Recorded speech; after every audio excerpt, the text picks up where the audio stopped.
Olá, minhas queridas alunas, meus queridos alunos. Vamos estudar nessa aula o recurso de embargos de divergência. É um recurso que nem todo processo a gente maneja, essa espécie recursal, né?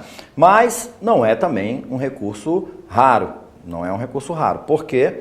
Crítica que a gente sempre faz e deve sempre continuar fazendo, que foi inclusive uma das bases motivacionais das alterações trazidas pelo novo Código de Processo Civil, é a ideia de que o nosso sistema judicial, ele não vinha se preocupando com a necessidade de você uniformizar a interpretação do direito, de você uniformizar o exercício da jurisdição. Em um país que tem uma configuração federativa como a nossa, em que você tem, apesar de você ter vários estados federados, né, você não tem autonomia legislativa plena para esses estados, você tem uma concentração de competência legislativa na União, é natural que todas as decisões dos tribunais estaduais você precise recorrer a um órgão da União, superior a todos os estados, para definir o sentido final daquela matéria de direito federal. Só que aí tem um problema, é que o órgão superior que faz isso também tem seus órgãos fracionários, né? E não só isso ocorre no âmbito do STJ. Eu me lembro que a minha primeira especialização que eu fiz em processo civil, logo que eu me formei, eu tive aula com o ministro Marco Aurélio, à época ele era presidente do Supremo Tribunal Federal, e uma crítica que ele próprio fazia enquanto presidente do tribunal, e ele dizia que não via como resolver, era que ele dizia que a República Brasileira tinha três supremos tribunais federais. Tinha a primeira turma, a segunda turma e o plenário. Por que isso? Porque determinadas matérias, e ele foi meu professor de recursos nesse curso, determinadas matérias, principalmente no exame de recursal, você tinha a primeira turma dando um entendimento, a segunda turma dando outro entendimento e o plenário com um terceiro entendimento, que eram entendimentos consolidados do passado e em composições anteriores e que não mais conseguiam rever porque havia um outro entendimento de que não caberiam embargos de divergência. Por exemplo, não me lembro bem, isso aí já tem pelo menos uns 15 anos, mas não caberia embargos de divergência em agravo regimental, em recurso extraordinário, alguma coisa assim. Então, toda vez que caía aquela matéria e tinha agravo regimental, que é o atual agravo interno, na segunda turma e um agravo regimental na primeira daquela mesma matéria, não cabia embargo de divergência para o plenário. Então você tinha um entendimento antigo do plenário, você tinha um entendimento de uma turma e um entendimento de outra. Então, na verdade, como eu acabei de falar, não cabia embargo de divergência. Para que serve um recurso de embargo de divergência? Serve justamente para eu tentar desfazer divergências internas, né? Internas, no âmbito de órgãos fracionários de um mesmo tribunal, tá? Eu não posso utilizar o embargo de divergência quando eu tenho divergência de julgados entre tribunais diferentes. Para isso eu tenho, por exemplo, o recurso especial fundado no artigo 105, inciso 3, a linha C, né, da Constituição Federal, tá? Então, a ideia é buscar a uniformização de entendimentos diversos, de entendimentos divergentes, manifestados por órgãos fracionários de um mesmo tribunal. Isso numa visão inicial, porque com o novo regramento do Código de 2015, a gente vai ter também um pequeno avanço na sistemática dos embargos de divergência, ok? Vamos lá, vamos olhar o material. O que diz aqui? 2 artigos do Código. Fala, é embargável o acórdão de órgão fracionário que, em recurso extraordinário ou em recurso especial, divergir do julgamento de qualquer outro órgão do mesmo tribunal, sendo os acórdãos, embargado e paradigma, de mérito. Então, primeiro, a gente está falando aqui, recurso extraordinário ou especial. Então, a gente vai usar os embargos de divergência no âmbito do Supremo e do STJ, né? Quando o recurso extraordinário divergir do julgamento de qualquer outro órgão do Supremo. Então, o Supremo tem plenário, tem primeira turma e segunda turma. Eu recorro com o meu recurso extraordinário, vai a primeira turma e dá uma decisão. Essa decisão que a primeira turma deu diverge da decisão de mérito, então está aqui, decisão de mérito, que a segunda turma deu.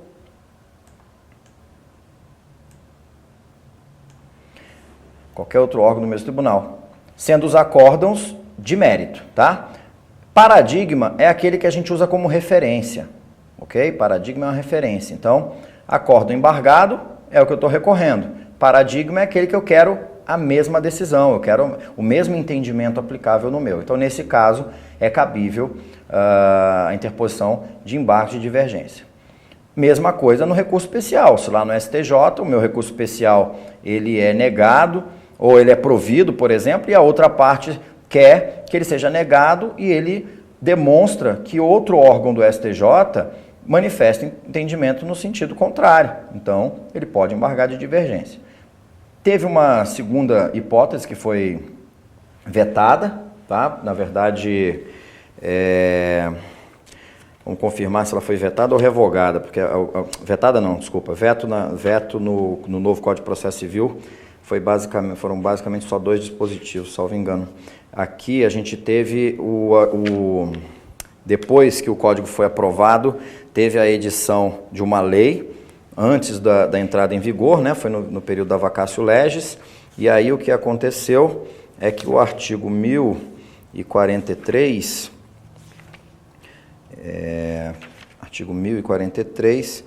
ele tem uma hipótese que foi revogada. Falava assim, recurso extraordinário ou recurso especial divergido do julgamento de qualquer outro órgão do mesmo tribunal, sendo os acordos relativos ao juízo de admissibilidade. Tá? Relativos ao juízo de admissibilidade. Porque aqui focou-se principalmente na questão do mérito. Lá no material escrito a gente desenvolve melhor essa questão. Tá?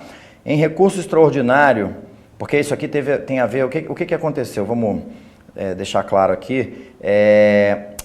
Essa lei que foi aprovada no período de vacatio legis, ela focou justamente a tramitação dos recursos no âmbito do STJ e do Supremo.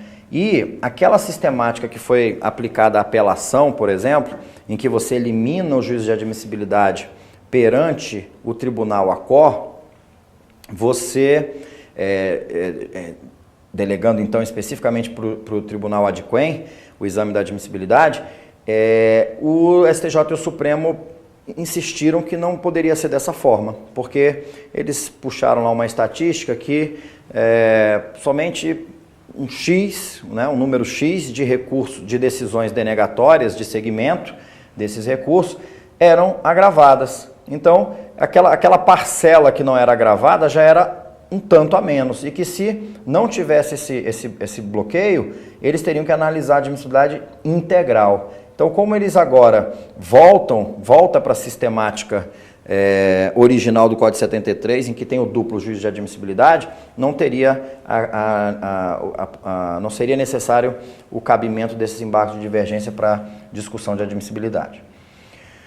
Então, essa terceira hipótese, quando em recurso extraordinário, STF, e recurso especial, STJ, divergir do julgamento de qualquer outro órgão do mesmo tribunal, até aqui tudo bem, sendo um acórdão de mérito e outro que não tenha conhecido do recurso, embora tenha apreciado a controvérsia. O que é isso aqui?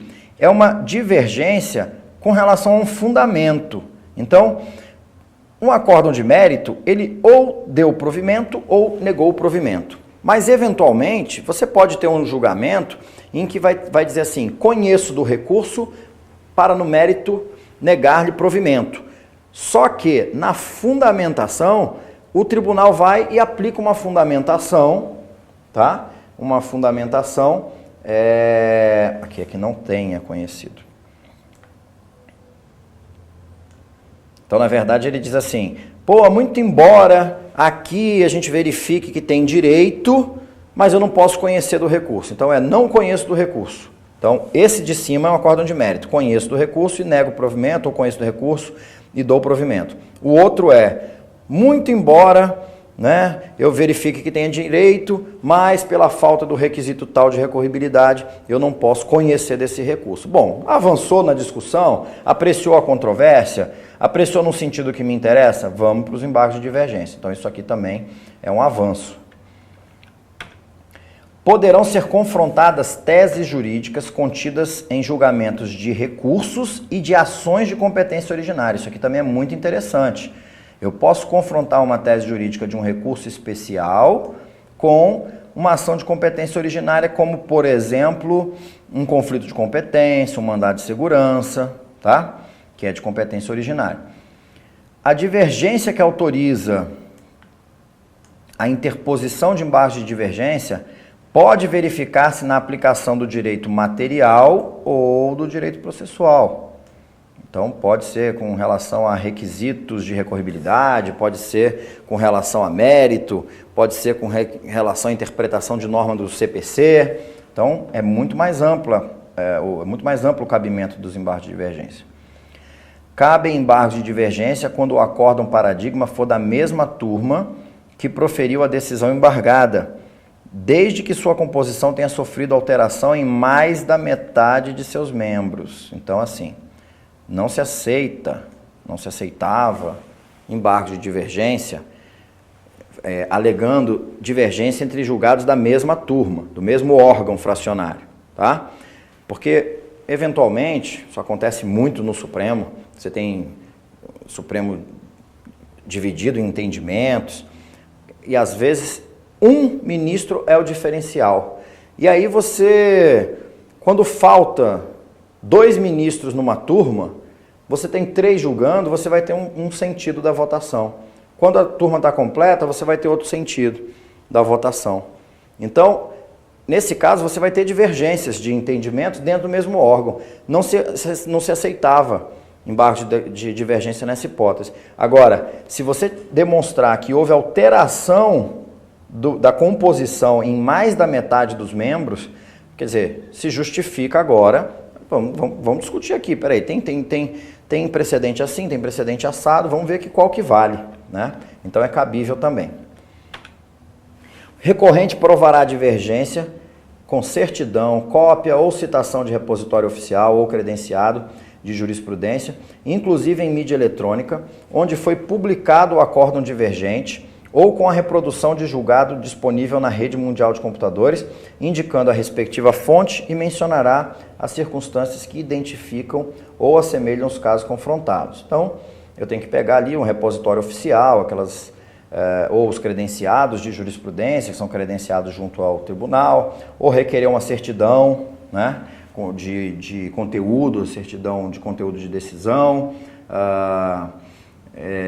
Posso pegar também a publicação do diário em mídia eletrônica, do diário não, da publicação do acórdão em mídia eletrônica, enfim. No recurso de embargo será observado o procedimento estabelecido no regimento do respectivo Tribunal Superior. Então o CPC está deixando claro aqui, né, o tempo inteiro ele fala de extraordinário especial, e aqui se fala em Tribunal Superior, ok? Interposição de embargos no STJ interrompe o prazo para interposição do extraordinário por qualquer das partes. Então, aquela mesma interrupção, aquele efeito interruptivo dos declaratórios, a gente visualiza aqui também, né? Com a ideia, é claro, a gente está falando de recurso extraordinário contra decisão proferida no âmbito do STJ, não o extraordinário que a gente interpõe simultaneamente com o recurso especial. Se eles forem desprovidos ou não alterarem a conclusão do julgamento anterior, esse RE é interposto pela outra parte antes da publicação do julgamento dos embargos de divergência, será processado e julgado independentemente de ratificação. Na aula de embargos de declaração eu falei disso, né? Eu falo dessa intempestividade por antecipação, que foi criada como jurisprudência defensiva. Então, até está tendo um excesso de zelo aqui do legislador, né? Querendo demonstrar, olha, apesar de ter a regra geral que diz que qualquer ato praticado antes do início do prazo é considerado tempestivo, nos recursos está tendo esse regramento aqui individualizado, tá? E é isso. Embargos de divergência, como eu disse no início, é um recurso mais simples, um recurso de menor utilização, muito embora agora nós tenhamos um novo regramento que amplia aí e estabelece regras mais trabalhadas, mais bem elaboradas, e isso vai possibilitar um manejo mais adequado e até mais eficiente dessa espécie recursal. Vamos parar por aqui, lá no material escrito a gente avança com maiores considerações e continuamos, né, em outras aulas ainda apreciando novas modalidades recursais, novas não no sentido de que foram criadas novas, né, outras modalidades recursais, enquanto meios de impugnação das decisões judiciais. A gente se encontra lá, até lá.